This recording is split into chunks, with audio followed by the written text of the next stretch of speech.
Welcome back, everybody. Joel Rather here with the Hunt, Hike, Harvest podcast. Have another guest on today, someone that I just recently met, and it sounds like we have a lot of cool stuff to talk about, and always good to have someone who can help you out after the hunt. We have Colin Hornback on. Colin owns Mission Taxidermy here in Colorado, I believe in the Windsor area. Is that right? Yep, correct. I got that right. Thank God. Yeah. So, and does a whole bunch of stuff with Outfitters for Hope. I know that he is also, like a lot of us, or if you're not, you should be putting efforts forward towards Coloradoans for responsible wildlife management. Obviously, a huge year in terms of what's going on with that stuff. Maybe we'll touch a little bit on that. So, Colin, how are you today? Appreciate you coming on. Doing really well. Yeah, I really appreciate you having me, Joel. It's good to be here and look forward to talking about hunting and tags and conservation and taxidermy and all the fun stuff that has to do with the outdoors. Well, we'll see how far we get, but it's you are actually the first taxidermist on the podcast, for one, the first one that I have met in Colorado in person. I know there's a lot of them out there, but I also feel like it's a trade that is, number one, unique, and number two, I also think that it's something where I think everyone over the course of your life career, if you will, has seen really good taxidermy. You've got the horror stories. I love some of the memes and things like that of people show like, this is good, right? Let's start with that. All right. Which Nailed it. Yeah, exactly. Let's talk a little bit about how did you get into taxidermy? Maybe what's your background story as far as some of that goes, and then we'll talk a little bit more about some of your work. And I got some questions I want to ask on that. So Absolutely. fire away. Yeah, well, I mean, my background was not in hunting or in taxidermy. I didn't grow up hunting. I didn't really start doing that till about 10 years ago when I got married. So adult onset hunter, and nice. Yeah, I just kind of got into it then. My education was in business. Got a degree in business. Marketing and management were kind of my central focuses in that, or my concentrations, and then also entrepreneurship. So went through college, did all that, did it because I knew at some point I'd probably want to own my own business. I grew up in that environment. My parents owned their own business, and knew I'd want to do something. I just had no idea what. Played around with a few jobs or little side hustle businesses here and there, like lawn mowing, photography. Actually helped pay my way through college doing photography. Nice. Just a variety of stuff. But it was never they were never the goal to make those full time. It was just kind of like, yeah, if we can make a little extra money on the side, let's do it. Moved out to Wisconsin, actually worked at Vortex Optics for almost 2 years. And I loved Vortex. It was a great company, but I found myself still getting bored working behind a computer. And it should have been the dream job. It was finally a job in marketing, which I really wanted. It was at a company I loved. It was doing product stuff that I loved. I was a associate marketing manager for hunting and tactical products. So I got to try them out and test them, work with engineering to understand all the specs and what this thing was for, and identifying who this is for, and loved all of that stuff. It's just a lot of my job was still just sitting behind a computer, reviewing specs and making sure that we distilled everything down for the whole marketing team. So when we did social posts or got the box printed or the manuals or whatever, that all that stuff was right. And I just kept getting bored doing it. And I was like, if I'm getting bored here, this is the last place I should be bored in a job. So if I'm bored here, I'm just not doing the right type of work. So I need to do something different. I need to, work with my hands. I need to do something else, something more creative. And I had shot my first buck that first fall I was living in Wisconsin. And I shot a few, a cow elk before, a few does, deer, pronghorn, all sorts of stuff before that. But I never shot a male. And so I got my first buck while living out there. And a lot of the guys, encouraged me like, man, you should mount that. I've hunted out here my whole life and I've never shot one that big. And I'm like, okay, sweet.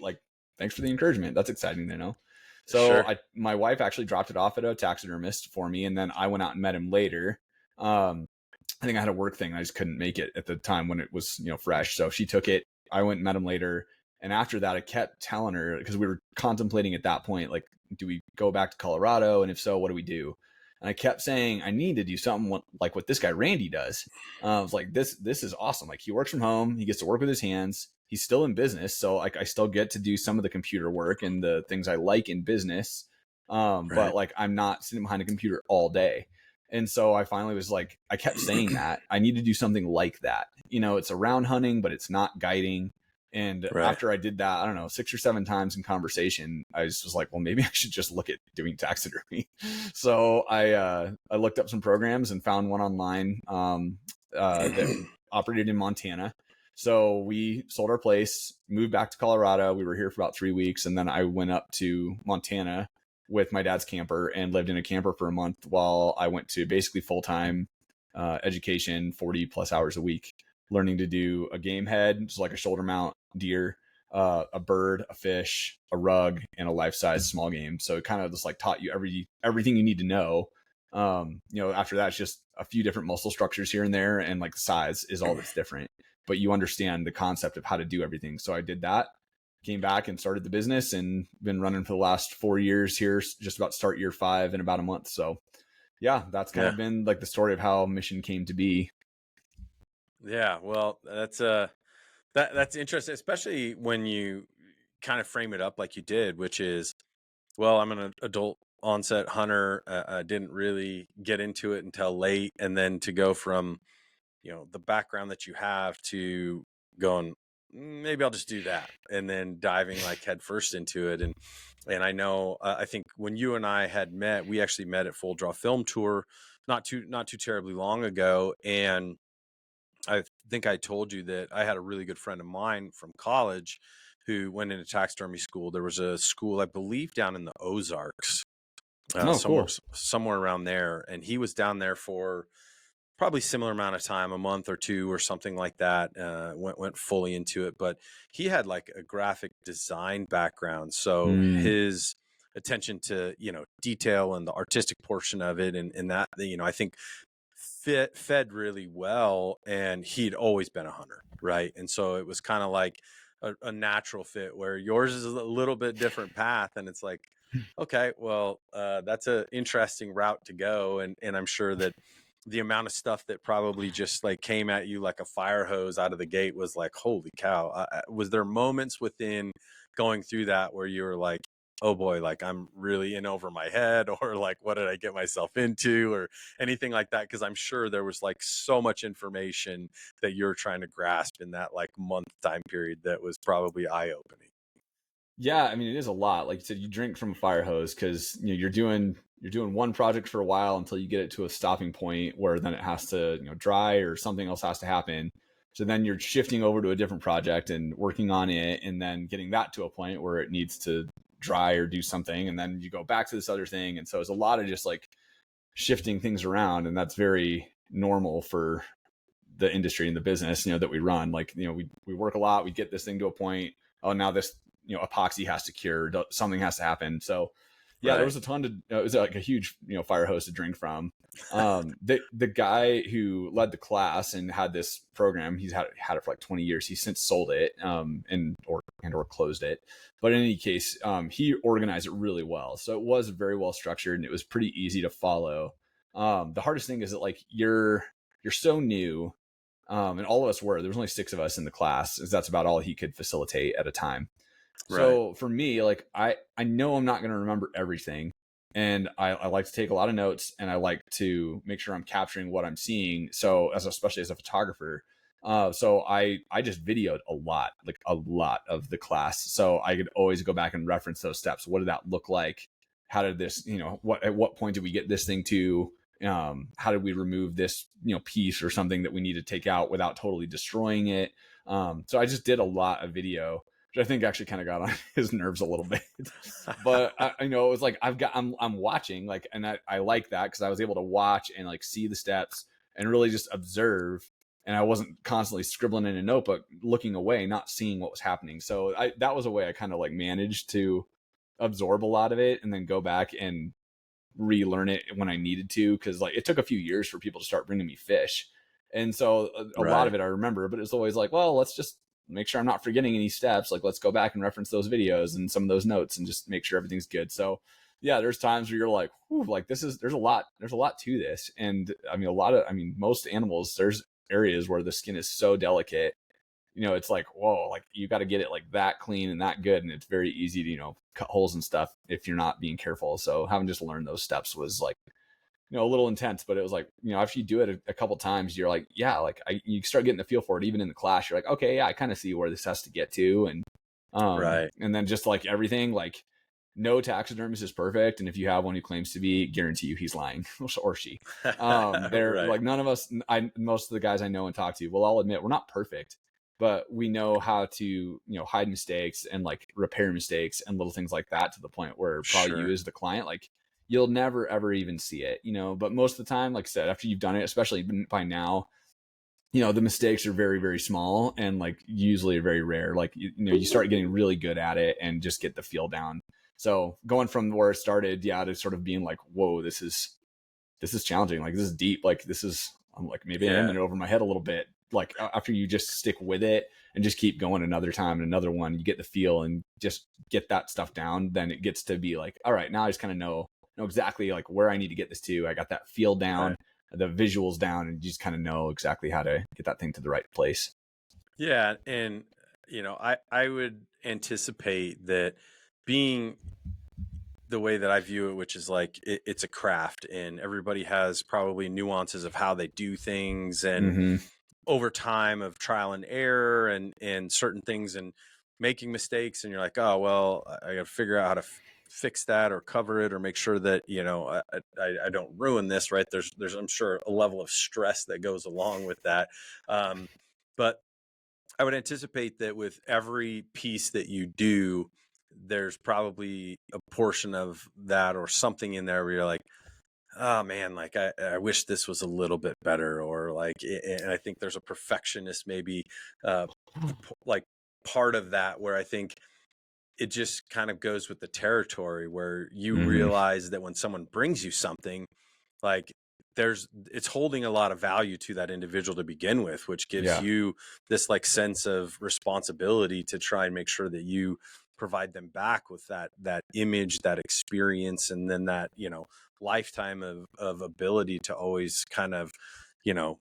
recognize and recollect like what that moment was like, what that opportunity, that hunt, that fish, whatever it was. And I can sense that that would be probably something where like, you just before we came online and told a story that you just delivered uh, an elk to someone in Missouri, and Mm-hmm. there, I'm sure the closer you got to Missouri, maybe talk about that. You're like, oh man, hopefully they're going to be like all smiles, like, maybe, did I do a good job or not? Like, as you're traveling across the country, like talk a little bit about that, and maybe how you deal with that in some sense, because I'm sure that um, at some point everyone is going to be like, oh, it's not what I wanted, or something like that. Well, yeah, everybody's got their own memory of what that animal was like when they walked up to it on the ground, saw it for, a very short time, cut it all up, field dress it, hike it out, get it to the vehicle, drop it off with me, and then don't see it for a year.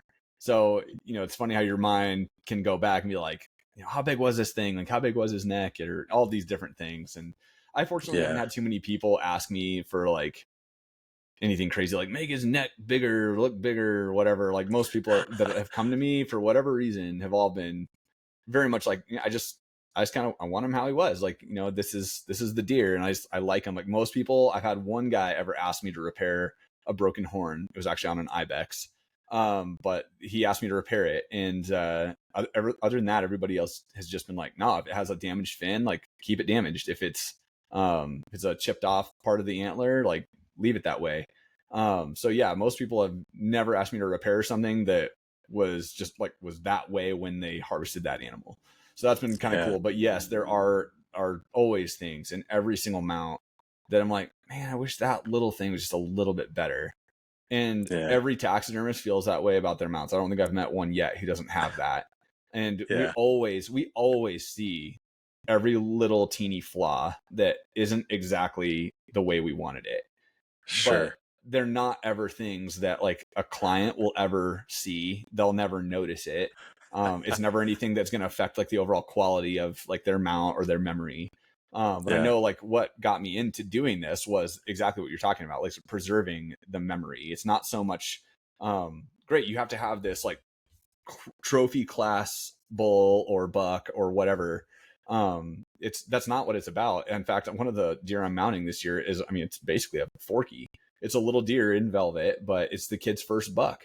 And so he's a teenager, but he really wanted it. It was special to him. It was for a special hunt that he did. And he really wanted it mounted. So you don't have to have like this massive animal. It's about the memory. And what we typically tell people is that the inches are in the story. So it's not really in the inches of the rack. It's in the inches of the story. Or the story to make up the inches. So anyway, that's something we like to tell people, is that if that's a special memory to you, then you should have that thing mounted, because that's what got me into this in the first place. Was the people I met like in Wisconsin, you know, they'd have you over for dinner and we'd talk, and almost every house I went to had deer mounts in it.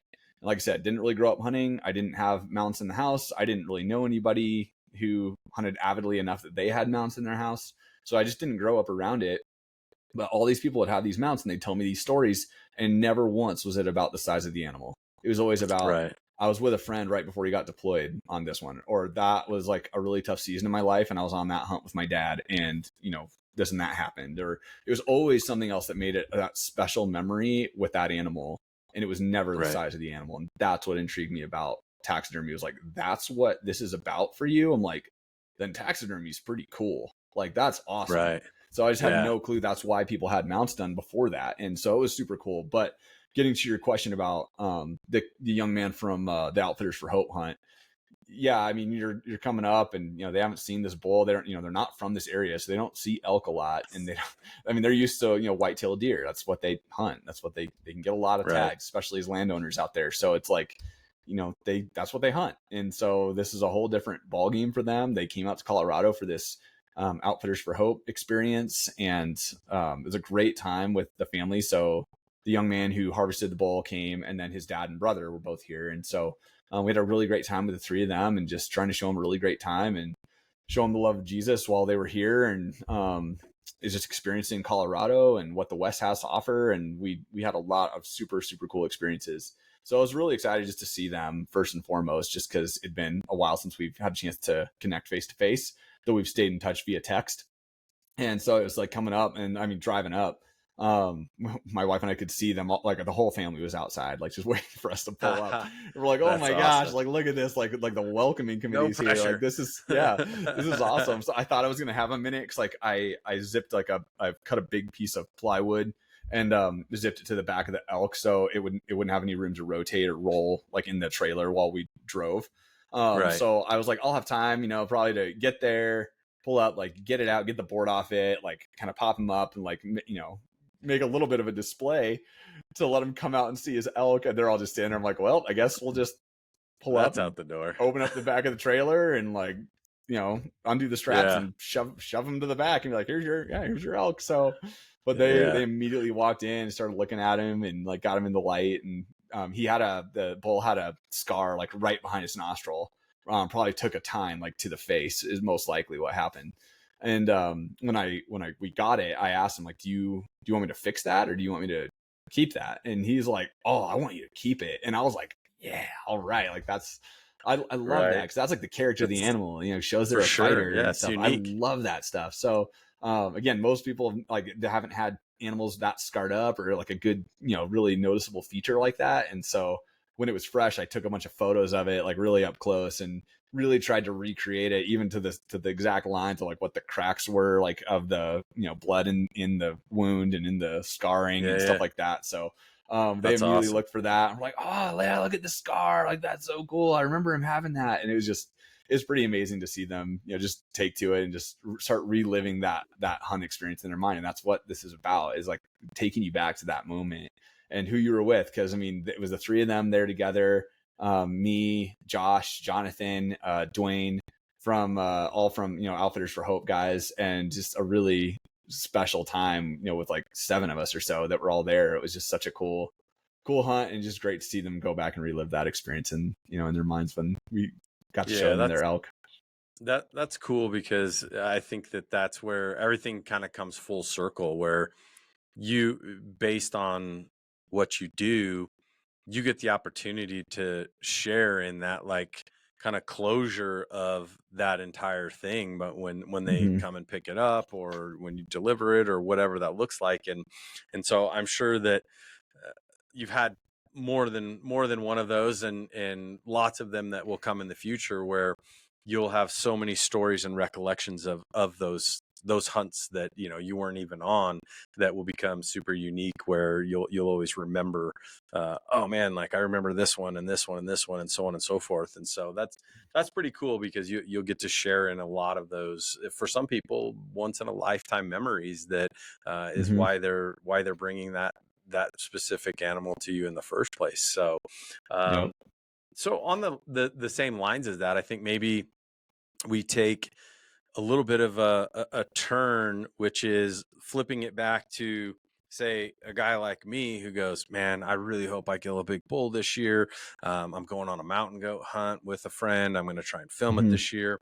What are some of the things, especially from your perspective? Maybe you've got a top three, if you will, for people that are listening. We go, make sure you do this, and please, dear God, don't do this before they bring something to you, because I think that's a big part of it, where if you've never had anything mounted, like myself, I don't have a wall filled full of things. I've been fortunate that I've been on lots of hunts, and I've fished my whole life. I mean, you name it. And but I've never had anything for me where I'm like, man, that has to go on my wall. Hoping that, Hmm. maybe, you never know, maybe this is the year, right? So I think about that and go, man, if I do, like, man, what are the things I got to remember, or what are the things I need to make sure I do? And I think this is a really good opportunity to share that with people, where, what, some people just don't know, and they get a trophy animal down, or they catch the fish of a lifetime, and they're like, well, now what? Yeah, absolutely. There's a variety of things you want to know, and some of them will depend on your taxidermist. So not all of us do things the same way. We all kind of find, do some trial and error. We try a few different techniques, and we find the techniques we really like, and we usually stick with them. So there are guys, like, for big game animals that, especially for like a life size, they really like a belly cut. And I didn't even hear of that until I think 3 years, or maybe just the beginning of this last year, in that any taxidermist ever wanted a belly cut animal for a big game animal. But apparently there are guys who like that, and they have the tools and the things needed to do that well. Where I don't have the stuff, that, like a cradle that holds the animal, the form that way, when I want to sew it up. So for me, please do not belly cut an animal that you want to get a life size mount done on, because I'm going to charge you sewing time to sew that back up on the table, and then I'm going to have to recut it down the back and put it on the stand the way that I do it, and the way I would like to have it done, and have the tools to do it. So I have to then sew twice. And I have to charge you for that. So for me, don't bring me a belly cut, animal for a life size mount. So you're talking about cutting it from the Yep. bottom, Yep. instead of cutting it Down from the the back, back. or what they call a dorsal cut down the back. Right, So right, that's right, where right. I personally would like it. Like, I want it, just to the very back of the head, like top of the vertebrae, that last vertebrae, the axis right behind the skull. You could cut right from there straight down the back of the animal, right to just before you get to the tail. So the tail can stay in. You don't feel like you have to try to take that out yourself. You can leave the skull in. Again, unless you're experienced doing it, I would recommend you don't try that on your, again, once in a lifetime mountain goat or something for the first time. If you want to try that stuff, try it on a doe that you harvest that you're not going to have mounted anyway, and you don't care. So some animals are different than others for that, and make it easier for you to try that your first time. But like deer or elk in particular are probably not the one to try that on. So yeah, understand your taxidermist, whoever you go to. Check in with them first, or try to decide who you might go to before your hunt, and just ask them, like, hey, how do you like this? Around the West, most of us are used to getting a completely cut animal from the back of the skull straight down midway to the back, and it's just, we can lay that thing open. A lot of guys in the South are used to a tube cut, where they basically peel the thing off like a t-shirt, and we just cut a little section in the back of the head to be able to get it around the skull and get the skull out. And some of those guys freak out when you cut it all the way, because they're not used to having to, like, stretch that thing the way you do to be able to re-sew it later. So it just depends on your taxidermist and what you want. Some guys love the tube cut, and I like it. It's pretty cool. It does save me some sewing time, but it creates other things that are a little bit of a nuisance as well. So I'm real happy with just a straight, cut down the back. So understand your taxidermist and what he likes, and try to do it the way he enjoys it. Just makes his job a lot easier, however that might be. For like fish, if you think you're going to catch a fish and you want a skin on mount, make sure that you take the appropriate stuff. So take like a big trash bag, take a towel. You don't mind getting all fishy. So if you catch that fish, you need to, dispatch it quickly so the thing doesn't suffer, without, cutting holes in it or anything like that. But typically a good, smack to the head is usually a lot of times what just knocks them out and usually can kill them pretty quickly. But then take a towel, soak it, like soaking wet towel, wrap the fish in it, being really careful with the fins. Make sure you get your photos first. Get all your photos so that way I have reference photos of color and everything when the thing was fresh. But wrap it up in the towel nice and tight, and then put it in a plastic trash bag, and then roll it up like a nice tight little burrito, and just get all the air out of it. And if you can't get it to a taxidermist right away, then just freeze it exactly like that. Like that will keep all the air off of it. It keeps it nice and frozen, very, very safe. We don't have to worry about any lines. Like, don't just put a fish like in a bag on wire rack freezers. Like, that'll put lines in the fish that you'll never get out, and it will show up still in the mount. So just things like that if you're doing skin on. But if you're going to do replicas, there's really no rules. Give me some photos and some measurements. Like take nose to tail measurement. Try to get a few girth measurements around it so I can get most accurate replica that we can. But in any case, those are just a few things that you'd want to know. Same with like birds. If you get birds, don't just throw them in a freezer, like in a bag, and then leave them there for a year or two and then take them to a taxidermist, because your skin's going to get really freezer burned. And that's going to be a really, fairly big problem trying to get that thing all taken care of to get you a really nice, beautiful mount the way we want to do it. Whereas if you'll take time, wrap some wet towels or, paper towels and stuff all around the legs, all around the skin, bag them, like just do everything you can to keep all the air off of the skin. So that way when you freeze it, it'll be in a lot better shape, that it won't have that freezer burn problem, which will affect your skin and things like that, or end up just making us have to get full replica legs and not really be able to use the skin and all that stuff. So those are a few things for like various, birds, big game, fish, stuff like that for your taxidermy that you guys want to have done. Like, just those are the things to look at. Or just like I said, go see your taxidermist or call him in your local area, wherever you are, and just pick his brain about what he wants for that type of stuff. Yeah, for sure. That's a lot, but I think that's also really important, right? Which maybe for some people it's, hey, you hope someday you're going to harvest something worth mounting and having that story to share. But Mm-hmm.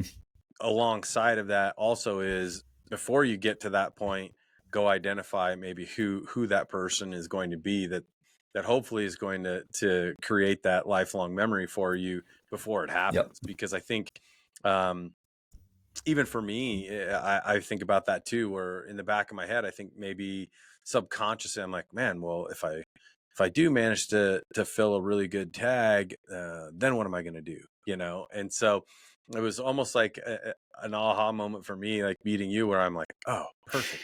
Now I at least know someone and I have an option to be able to go where, before a month ago, I'd be calling buddies going like, hey, where'd you take yours? Hey, where'd you take yours? Yep. And kind of flying blindly. And I think a lot of people do that.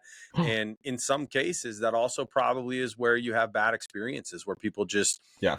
they're going to just grab their phone and like Google something Driving and go back. Yes. which Driving on the way back. yeah, which one's the closest near me, right? And I'm like, yeah, and guess what? And you might luck out, but if you just go that route and you don't do any homework and you haven't done any studying, and you just walk into someplace cold and go, hey, can you mount this for me? And you don't know what you're going to get. And guess what? Right. You don't know that person. You maybe haven't seen much of their work, and you could end up spending a lot of money and be unhappy. And I think that's that maybe is a real good take home message as well, which is plan ahead a little bit, because if you do go out and manage to have the hunt or fish of a lifetime, you want to be prepared for that as well. And so I think maybe that's a good message that goes along with, some of the mistakes. Maybe that's one of the Mm-hmm. first ones is be prepared. And a Yep. lot of the stuff that you shared, I know, I mean, I've seen thousands of mounts, some good, some bad, some amazing, right? And that's always very helpful information, because yeah, once you get to that point, you can make a couple tactical errors, and it's going to make your job a living hell to try and, manage to salvage it or recreate or give them back the same if they make some, fatal flaws in the preparation process, for sure. So For sure. And for the listeners out there, wherever you are, you don't have to be coming to me for it, but on my selfless plug here, on my website, I actually have a PDF that we made about our 7 tips to find a reliable taxidermist.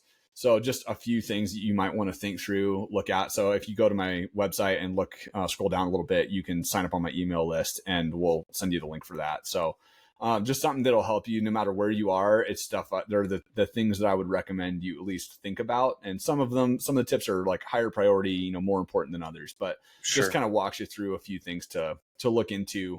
So that way you're not, caught off guard by somebody you already have that really negative experience where it's not what you wanted, or worse yet, where if it sounds too good to be true, it probably is. So if you ever Right. see guys charging a third of the price of most taxidermists in your area, I would highly encourage you to probably run the other way and really second guess why that guy is so cheap. So I've heard some Yeah, really, really bad horror stories. So anyway, for sure.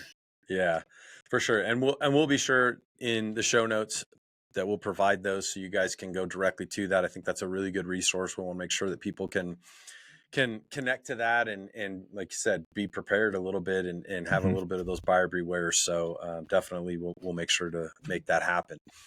So let's talk, since we kind of danced around a little bit. Give us your I'm sure there's more than one, but give us your, probably the first one that comes to mind in terms of your biggest horror story. And you don't have to name names or anything like that. I'm sure that our massive viewership here, that person's probably not watching, but tell us what your one that sticks out in your mind. You're like, oh my gosh, how am I going to pull this off? Oh man.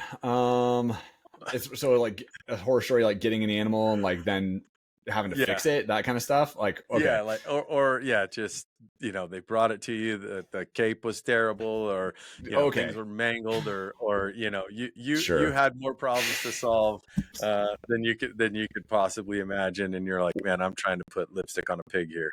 Yeah. Well, I've had some of the stuff that we've probably all seen cut way too short. I had a guy bring me an elk that it was his first bull elk he ever harvested, not a monster, but a nice elk. He was cool elk. And he was like, hey, is there any way I could like do the head mount thing on this? And so we pulled it out of the bag.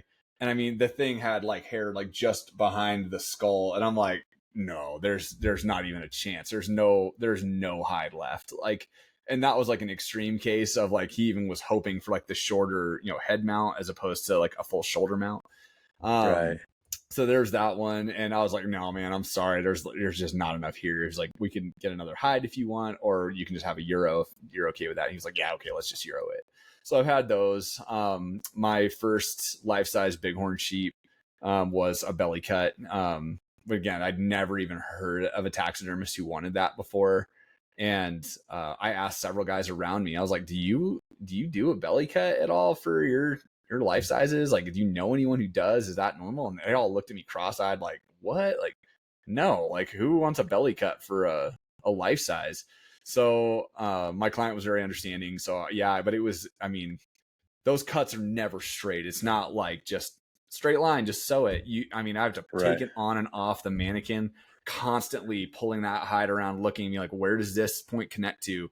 Like, oh, this part connects here and this one connects down here. And like, it's just all the lines are never just like straight up and like straight across. That just does Right. not happen.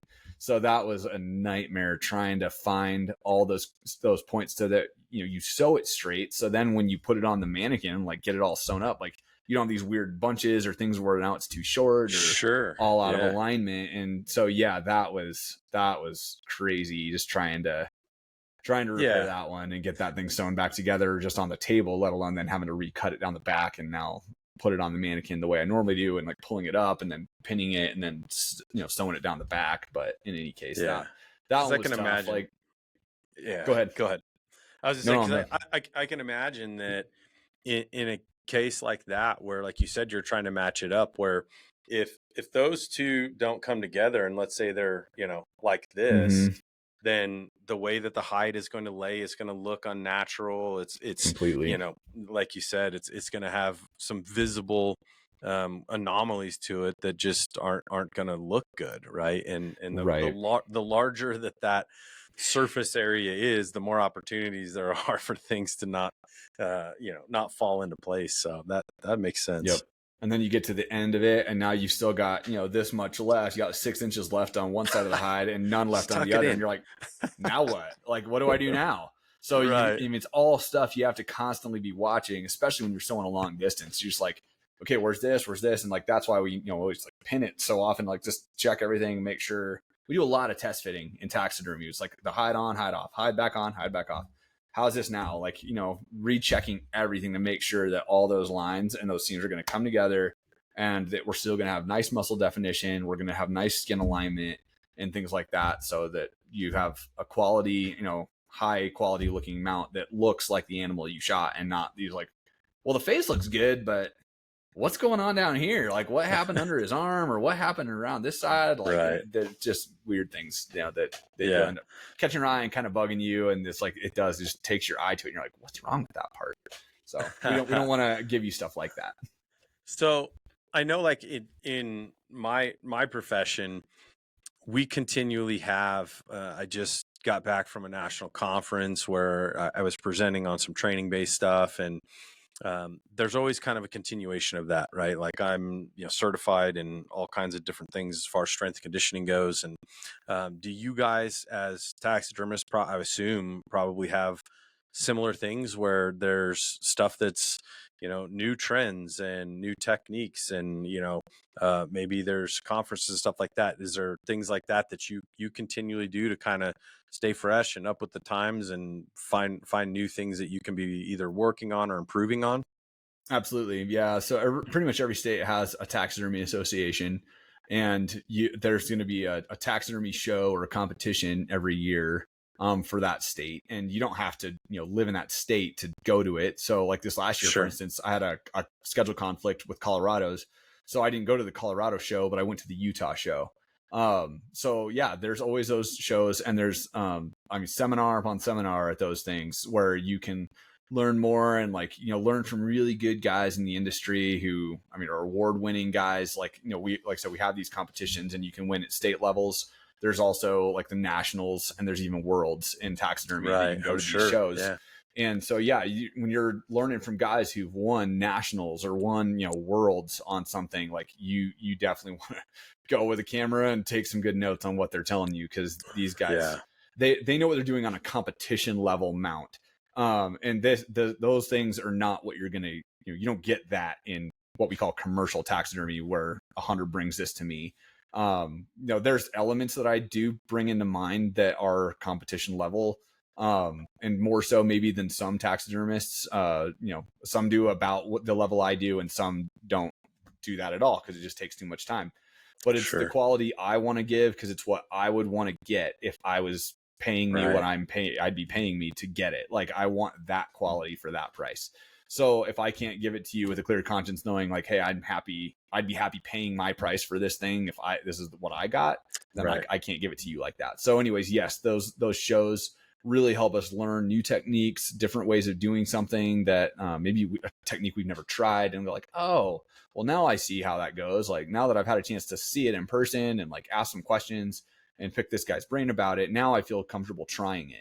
So as opposed to like trying in the blind based off of a YouTube video that may not have the best quality, video work, it's like, yeah, let's now you feel comfortable after you've had a chance to learn from a lot of these guys. So those are great places to go. I've yet to be able to make it to nationals or worlds, but I've heard they're fantastic shows too, that are well worth the time and effort to get to. But yeah, just always a mix of availability and money to be able to get out there. And usually, we've got, most of your taxidermists are pretty tied up, got our hands full with our mounts. So we try to go away and get enough education to keep us competitive and learning and growing and developing our skill set, and, becoming, better and better at it, but not so much that we're, letting the mounts, sit and wait too long. So Yeah, and I'm sure, that's another part of the game, which is like the time and effort and obviously investment money wise that it requires to get those things turned around is substantial, right? And I'm mhm. sure that I can imagine your phone probably rings. I can't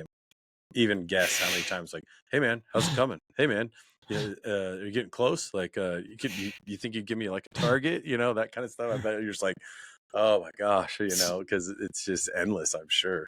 There some people are more interested in the timeline than others. A lot of my clients are very patient and like don't check in at all. I've had a few that check in more, but we actually at Mission decided it's not really right that you drop this thing off and you get this basic ballpark time frame and you don't hear anything. And if we get a little behind for whatever reason, like tanning took longer than expected, or they were out of the size mannequin that we needed, so we had to wait several more weeks for them to make that and then ship it. Whatever the reason is, it just didn't seem right to us that you just wait in the dark until one day I call you and I'm like, hey, your mount's ready. So what we Right. started doing over the last year, we made a real focus on this, is that we update you when we sent it out for tanning, because that's not always right away.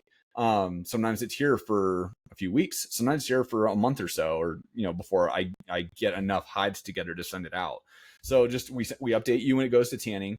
I'll update you when your hide comes back from tanning. I'll update you when I put it on the stand, so it's being mounted. So now it's going to be about 2 to 3 weeks. And then I hit you up again to let you know, like, hey, your mount's ready. So there's regular touch points, not like so much like regular Amazon time style. intervals. But yeah, it's like we wish we could have a way to, like, we don't have this in our technology, but I'd love to have like the Domino's pizza tracker on my Right, website, so you can like exactly. log in and be like, oh, mine's like baking, oh, Yeah. mine's like on the Right, ready right, rack. right. Yeah, that's what I But mean. Right? I don't have that technology yet for the systems I use. But I do use, like, an automated, like a client resource management system.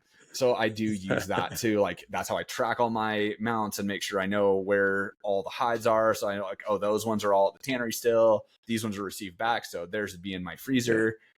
So anyways, with all the stuff, I just try to like keep track of it and then update you regularly. So that way you're getting a few touch points throughout the year or year and a half or so that it takes for us to get most mounts done. We average about 11 and a half months, 12 months, something like that for most of Yeah. our turnarounds. So try to get you that update, so that way, at least if it's going to be longer, you're well aware of that and you're not just like sitting there in the dark like, I hope he calls soon and tells me it's ready, Right.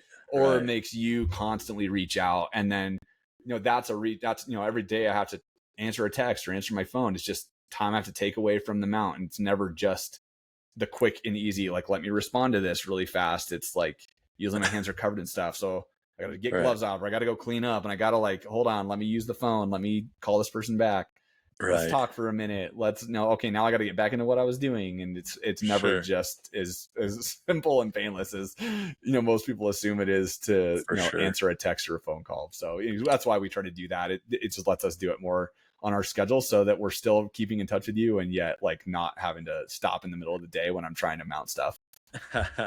Well, you'll get to where you'll just have like a live cam in the shop that I can come home at night and Yes, type in and go like, let's see if he's working on it. there you go. We do actually send out time lapse videos once I have mounted your animal. I put it up on our social, and Oh, that's usually cool. send that to you, so that way you can see your animal get mounted, which a lot of people have just raved about. They think it's like the That's coolest super thing to be cool. able to see that. So Yeah, I it's fun. love it. Cool. Well, I know. I mean, that's a lot, and hopefully super useful to some folks. I know definitely helpful for me to learn and hear some of that stuff and get a better understanding of it, because I find it, it's such a form of art, right? Hmm. And we've talked about the responsibility and the moments and all that stuff, which is super cool. So talk a little bit about your adult onset hunter experience thus far, and I think 10 years that's pretty good, in terms of, a lot of folks would say like, you've been hunting for quite a while then. Where are you at, let's say this year, right? Like, Sure. what are you going for this year? Did you draw any good tags? Or maybe the next question would be, what's on the bucket list now that you've kind of dabbled around and you've been in Wisconsin and Colorado and you've seen all kinds of animals obviously now come through the shop and that type of stuff. What gets you fired up? Oh man. Well, sheep always, get me fired up. I love sheep. I even love like pronghorn. Like I love horned animals as a whole. Like horned animals over antlered animals to me all day. I love them. They're so cool. Like so, pronghorn are super cool. Sheep are cool. Mountain goats. Aoudad are some of my favorites too. I love those things. They're so stinking cool. So I love that type of stuff. So aoudad are for sure on my bucket list. I want to go down to Texas and do that. Yeah. Along with pigs. If I'm going to be down there, I'm definitely going to do pigs at the same time. Obviously. Just I because. just had some last night. We had Oh, wild nice. boar. Last night for dinner, one of my clients brought me, he had been down to Texas and brought me wild boar, Italian Sweet. sausage and brats. And I was like, I'm not even putting these in the freezer. We just Heck went right no. at them. That's it, man. Sweet. Yeah, that's super cool. Yeah, so I definitely want to do that. I actually just got my first wild boar into mount, so that was kind of cool. Just timely thinking about some of that stuff. But yeah, sheep are amazing animals. I love those. So yeah, stuff like that's really cool. I love deer and elk too. They're fantastic, and I love mounting them. They're beautiful animals. Just something about the horned animals. I just really love the way they turn out. Love the character in the horns, and like just the way you can age them and stuff like that. They're just really cool. Yeah. So I love that kind of stuff. So yeah, Texas would be on my list. Alaska for sure is on my list. Probably mostly do it yourself type hunts up there. Because those ones you got to pay for the guided they're not cheap. So yeah, I joke with my wife that I was like, when the day comes, like we may just end up moving up there for however long it takes to get residency, get the residency, do the hunts we want to do, and then it's $8 move back. So yeah, exactly. Like cost nothing. So I have a friend of mine that I went to high school with him. He lives in Alaska now. He shot his moose last season from his back porch. Which is legal. It's right. actually in a legal area. And he guides bear hunts as well up there. And yeah, he was telling me the same thing. He's like, oh yeah. He goes, I think my moose tag every year, it's like $8 or $7 or $16, something ridiculous. I'm like, are you serious? And then last weekend at the finale for Western Hunt Fest, this guy comes over and he starts just talking our ear off. And he was doing, I believe he was going on, it was either moose or caribou hunt, fully guided, this and that. He was like just talking about all kinds of stuff in terms of all the things he shot. And he was going to spend, I think, 30 to 40,000. And I'm like, well, that sounds cool. Yeah. So I hear that. Yeah. A little detour to Alaska, maybe, right? Yeah. So yeah, most of those like sheep hunts I'm seeing are like 25 to 30,000 on the low end. Like on the low, they go up way higher, of course, but like those are like the entry levels are like 25 to 30K. And I'm like, yeah, I mean, if you can save $5,000 a year for 5 or 6 years, I guess, you can do it. It's a lot of amounts. A lot of money. So anyways, yeah, I'd love to do Alaska. And of course, if I go there, then I'm fishing too. I'm not just going to go and do for sure. So anyways, looking into some stuff like that. Would love to be able to pull that off at some point in the next, I don't know, several years here before I get too old here. Right. So anyway, want to do those for sure.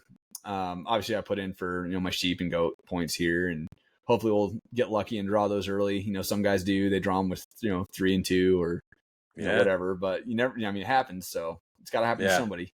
So it might as well be me. Yeah, I know. I'm right in that same boat where I'm just have enough accrual where, I'm in that weighted side, and and I'm just looking at it going like, I'm not going to wait till, I'm at least up to 15 or 18 or 20, because I'm like, at that point, like, who knows, number one, will happen in that amount of time. And I have a friend who has around 20 points for sheep, goat, moose, and he just used his elk last year, but he had them in all of those. And I'm thinking about that, and I'm like, oh my gosh, like, you might as well, right? I mean, the way things are going right now, I mean, you don't have anything to lose by just throwing your name in the hat. And when I looked at some of the statistics from this year too, like there was a guy that put them on like I Hunt Colorado, and he showed that there were a handful of people in like all different species that they were, only less than 3 years into the weighted that Drew. And it's like, well, Yeah. why not me, right? It happens, man. So yeah, at this point, like, yeah, for moose, I'm at that point. I'm over the 3. I'm at like 3 and I don't know, 3 and 2 or something like that. So I started just putting in. I'm like, well, why not? Like, I'd rather just pay the money and see if I can draw it than try to get the point and, like, not even have my name in the hat. So For sure. yeah, always putting in for those, hoping to get those things. Like you said, you just never know what's going to happen here, between all the hot topic things with wolves and now the cats and stuff they're trying to get rid of. And it's like, man, the more that stuff blows up, then it's just going to continually affect our wildlife populations and things like that. So let's try to get as many tags as we can while we can, and just keep 100% keep rolling with that. So those things are all, eventually on my list for, stuff I want to hopefully harvest for myself and everything. But yeah, now as far as, go ahead. Sorry. I'll say, as far as what I drew this year, I managed to draw my deer buck tag. My wife drew the same one, so we just got a little kind of northwest, Fort Collins area, private land only type thing. So a friend of ours has been kind of let us come onto his little 30-acre area, and nice. He's usually got some deer on it. So my wife will get first crack at that because she is yet to harvest a big game animal. So she gets first dibs, and then once she fills her tag, then I'll look to fill mine. So that's kind of fun. And then I got a few in the leftover list. I'm going to hopefully have my eye on here and hopefully draw, or see if I can get into first, to pick up one. I'm going on a hunt with some friends. A friend drew his mountain goat tag. So I think there's six of us, I think, going on that hunt that we're going to go down, try to help him get his goat. And then a few guys are like brand new, hunted, once or twice maybe. And one guy hasn't ever hunted at all with, he's been on a hunt, but never with a tag. So this will be his first time getting a tag. So I might try to pick up either a deer or an elk tag or something like that to hunt with those guys and just try to help them out too. And hopefully, fill a tag there as well. So that's kind of all that's on my list for this fall for myself. But anymore, I find I don't have as much time to get out after some hunts like I want to for, I know. I be on call. I keep telling people that this year's like last year was such a total failure for us because we had some issues with time, running 2 businesses and trying to get pulled away. And then we got like 2.5 days into a hunt, and Jason, my business partner, he had some issues with his knee. He's got some meniscus problems, and we did this hellacious just climb into this one area, and it was I don't know, it was like a couple thousand feet up and then a couple thousand feet back down, and we got down and he's like, he goes, I think I'm done. He goes, I don't think I can go out without being worried that I'm going to get hurt or, and I was like, well, I guess that says a lot about it. And so we came back and that was pretty much it for me last year. So it's really kind of like a redemption year. And then I turned around this year and I've had so much travel where I've flown like 50,000 plus miles already since January. And yeah, so that's awesome. So my preparation process has been horrible, and I have 2 hunts planned right now, and both of them are not for me. I'm helping Jared Newman with a buddy of ours. I think I told you about that, who's coming out and from Vortex, and we're gonna more or less kind of help them try and get on some elk, and then the mountain goat hunt. And I'm like, I probably need to figure out what I'm going to do for myself sometime. And then you're looking at how much time am I going to take already for those. So hopefully at some point we'll find a time where I can carry a bow around with a tag in my pocket, but we'll figure that out, I suppose.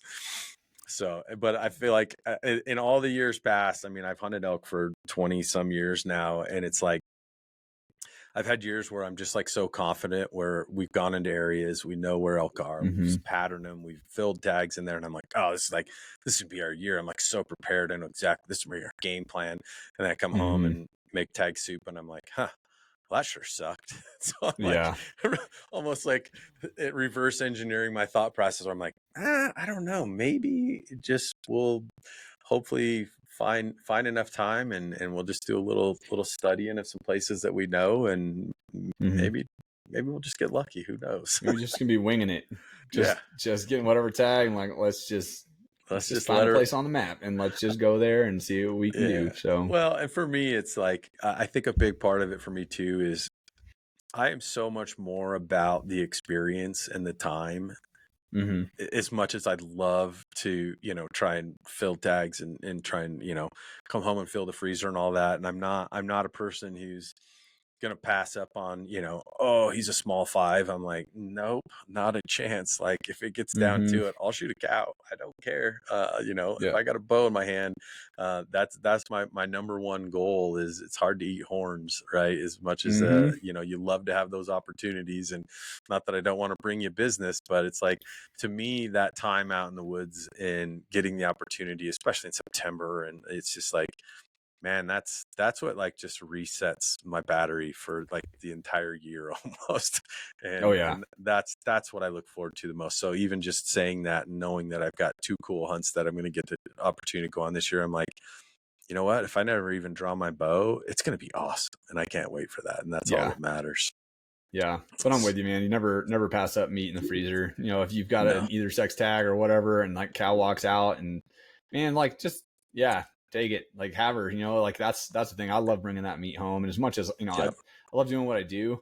Honestly, it's sometimes easier because like I don't really have a lot of time to mount my own stuff anyway. So, and I don't have like a huge house for it, regardless. But Right. anyway, I like having meat in the freezer. Even though I'm a taxidermist, I'm like, I'll take a doe or a cow all day long. And I had Yep. that 2 years ago with pronghorn. I was sitting on a water hole, had seen a buck come in a few times, just didn't quite get an opportunity. Finally got one, and it was my first time ever shooting out of a blind, and whacked the frame, trying to keep those as few windows open as I could. And Yeah. arrow hit it, so clean miss, fortunately, but was hoping he'd come back, and he didn't. It had about half a day, and the next day left for the tag, and that was it. And a doe walked into the water hole at 30 yards by herself, and I'm like, I'm not above that. I'm not too good for that. I've got an either sex, and I'm gonna put Right. meat in the freezer. So I took her instead, and I was happy with it. I never regretted that decision, just because No. that's, again, I love being out, but I always love having just some meat in the freezer. That's the stuff I live for. Getting to share that with my wife, and share that with other people who are interested in trying wild game. Like, always Yep. want to have that on reserve. So it's not about the antlers or the horns. It's just about the experience and the hunt and the meat, and then who you get to share all that with. For sure. And it was organic, and cage free and all that other stuff. Oh yeah. I love those. I love those kind of ironies in that stuff, where we're so sensitive to those things now in our food supply, right? And it's like, yeah, well, guess what? If I manage to harvest an animal or catch a fish or whatever else, like, it's 100% sure that it hasn't been ruined by mankind. Yeah. Right? 100%. Yeah. Yes. And I didn't have to get it transported somewhere, and it wasn't packaged and processed. Like, it was all me. Yeah. So, and that's, yeah, it's hard. I think we had that discussion. I was on the panel for the Outdoorsman of the Year for Hunt League, and we talked a lot about that. And that was a big component of the contestants, which was, what are you doing to convey and spread and share, what being a hunter and an outdoorsman and conservation and all those things is about? And man, it was really cool for me to listen to the stories. The guy that I told you that shared the boar stuff with me, and how he has used that as a vehicle to get people more interested that have never hunted in their lives, have never even thought about it, and that's perfectly fine, right? But he used that as a way to create conversations and get them to understand that a little bit more about that. And I was like, holy cow, like, that is such a cool perspective to share that and use that. We had a house party, and when we had that house party, I made all kinds of, I made elk, and I had some deer, and all this other stuff. And people are like, oh my gosh, what is that? And he's like, oh, well, I hunted and I harvested all this stuff, and they're like, this is so good. Like, I've never had this. I was like, man, Yeah. that's a really cool way to try and reach other people and share with them in the experiences that all of us as outdoorsmen know what that's like. And so it's definitely, I think, something I'm, as we know in the climate today, I'm really taking much more of a step back and kind of analyzing myself, as well as like, what am I doing to ensure that we're going to continue to have those opportunities? And I think maybe we'll have to do a whole other podcast on that one. But Oh, no doubt.